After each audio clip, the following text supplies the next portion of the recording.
Really straight answer on that is really that in the near term, we're probably not going to be able to do a lot of that sort of stuff. But if you look at like in WoW right now, you look at things like, like the mobile armory and things like that. It's something we definitely want to get to. But kind of our first big goal is to kind of get the marketplace out there and really kind of get that first tier of stuff for our stuff. But we definitely want to make sure that we support the fan sites and get those feeds out there. But it'll probably just be a longer timeline. Yep. My question, you talked about the offline play when you can't connect to the internet. For people who can't connect for like 2 weeks, month or so, when they come back, can they import those games into their online profile?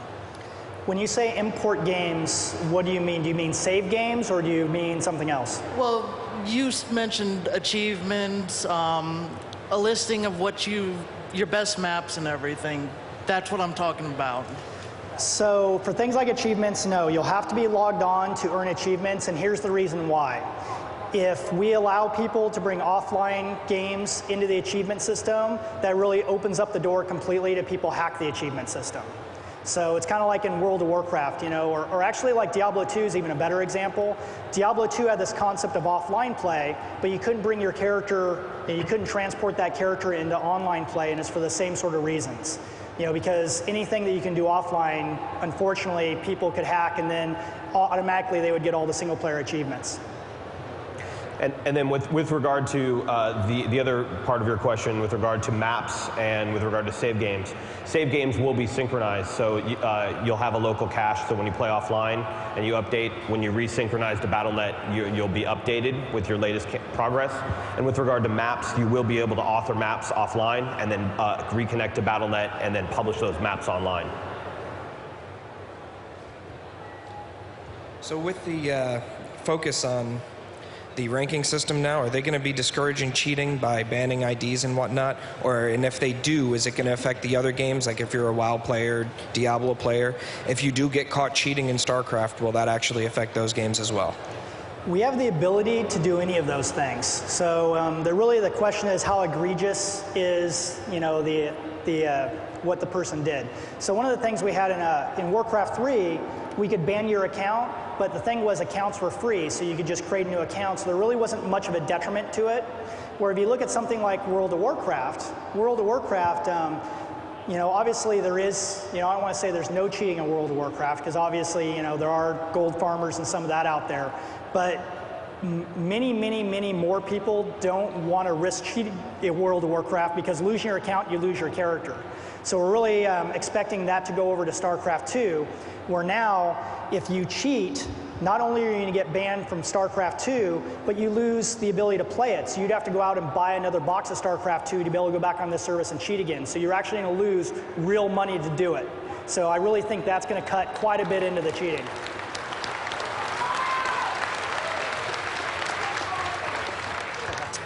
Living in Australia so far from the Battle.net servers, it's impossible to play Warcraft 3 or StarCraft online at a competitive level due to high latency.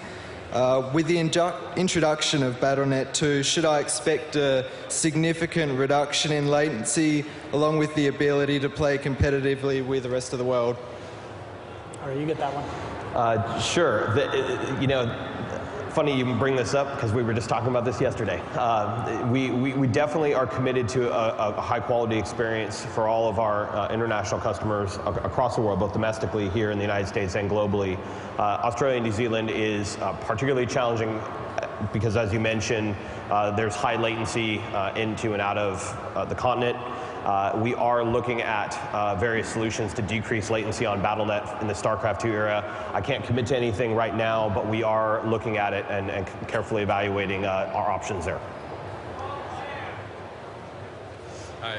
Yeah, so first off, I love your guys' compartmentalization that you've done with the competitive skill level. It's great. The question that I have revolves around Dota, I guess. Right now, one of the big problems is people end up playing games for half an hour or so, but within that Dota game, someone will actually leave. So I'm wondering if you guys are doing anything in particular to enforce or make people liable for leaving games during the enjoyment that the rest of the players are having. Well, the challenge with something like Dota is that that kind of comes into the map maker and the map rules itself. It's really hard for us at the Blizzard point of view to enforce something like in a specific custom map like that. I think there's potentially a lot of solutions like on the game design side of that map to help with that. But you really have some of the same problems within something like even within Warcraft 3. And like our solution within Warcraft 3 was to have this concept of shared control, so that once let's say you're in a 2v2 and your partner drops 5 minutes in, you actually control all their units. So that'd be something that hopefully we can enable map makers to have access to solutions like that for things like Dota. But there's always going to kind of be things like that that are going to be tough to enforce, because like at the Blizzard level, I'm not sure exactly what we can do to punish someone that leaves a game early or something like that, because they might have a legitimate reason to leave. It's the same problem in, let's say, World of Warcraft. If someone leaves a raid early, or someone leaves a group early, or someone leaves a battleground or anything like that, it's really hard for us to be the bad guys and enforce it.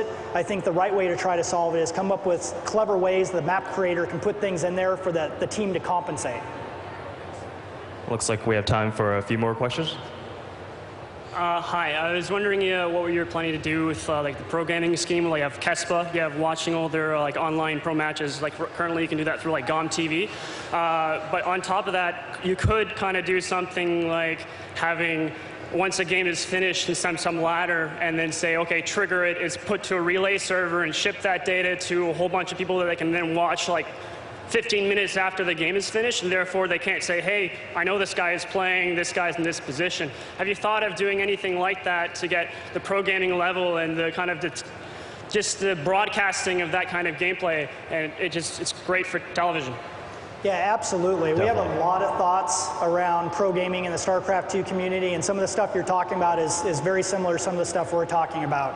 The thing is, though, some of that stuff's going to actually come after the launch of the game, and other than the StarCraft 2 marketplace, I really want to concentrate our talk mainly on stuff that's going to be there at launch.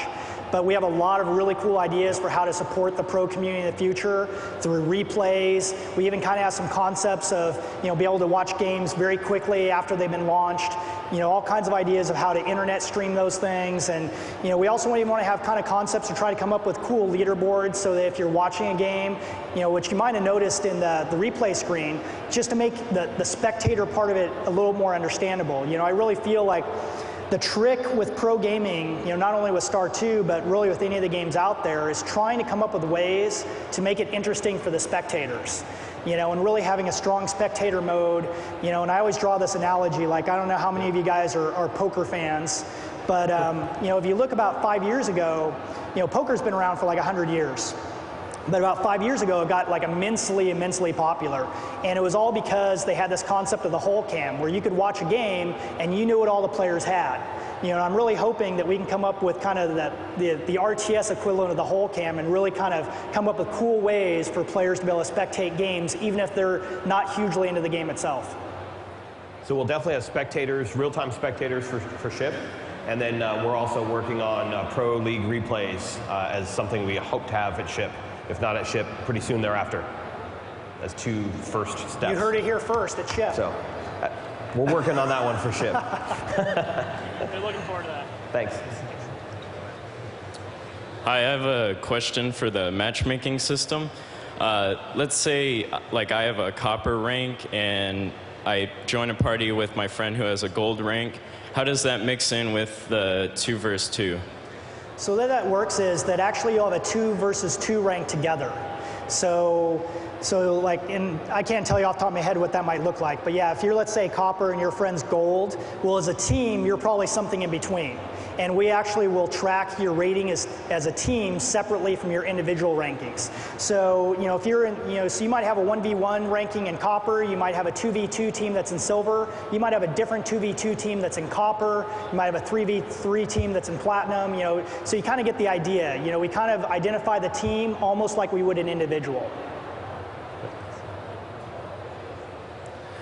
For old games like Diablo 2, Warcraft 3, and StarCraft, all of them had their own unique platform in the channels for Battle.net. My question is, will we be experiencing any new changes to those channels, like new platforms, new chatting systems?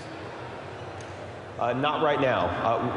For all intents and purposes, the new Battle.net experience will be for StarCraft 2. The legacy games, the older games that we have, will remain on as separate islands, and they'll stay active for now. We would someday like to go back and unify the Battle.net systems, but we don't. Anthony's asking about Star 2. Star 2 you have chat channels. Star 2 can have chat channels? Yeah, are you asking about Star 2 chat channels? That it was going back. Yes, yes. Okay, if that's the question, no, there will not be. At ship. Let's clarify that concept. Yep.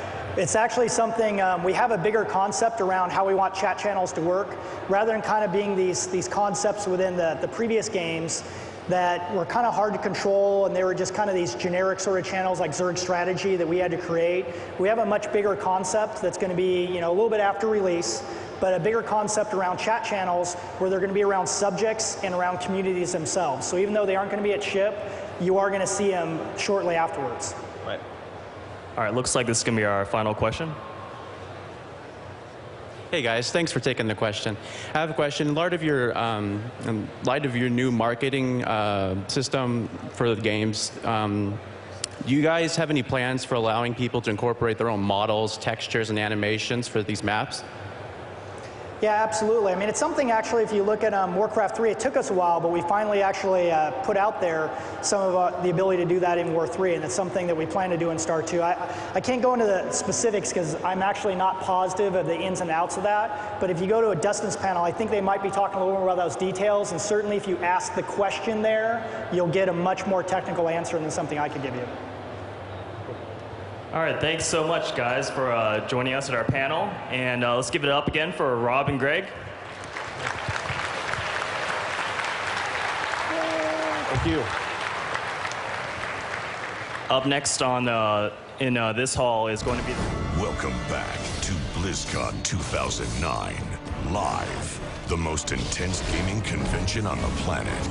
Coming up, we take you back inside BlizzCon with unprecedented access to the convention floor to celebrate the Blizzard world of games.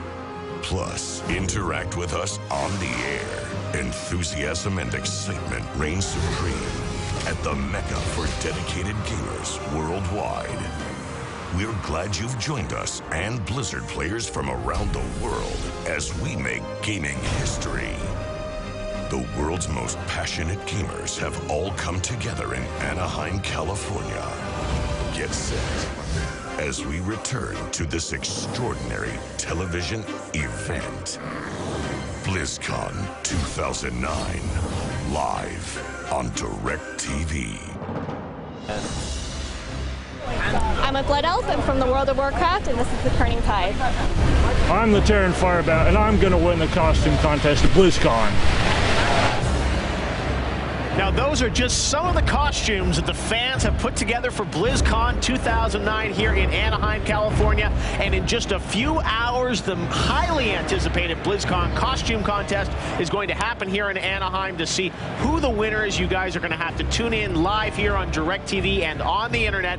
And I tell you, it's one of the highlights of the day. There's also the dance contest people are going to see tonight, all hosted by comedian Jay Moore. That's coming up on DirecTV Live, in addition to all this great gaming content on StarCraft, Warcraft, and Diablo. It's been a fun-filled day here on BlizzCon 2009, and we're only just getting started. We've got hours more of great content. I'm Jeff Keighley from Spike TV here with Cat Hunter, and we are joined by another special guest because there was a major announcement earlier today for Diablo 3, a brand new class, the Monk, and joining us now is Jay Wilson, the lead designer of Diablo 3. Jay, how's the reaction been to the new class announcement?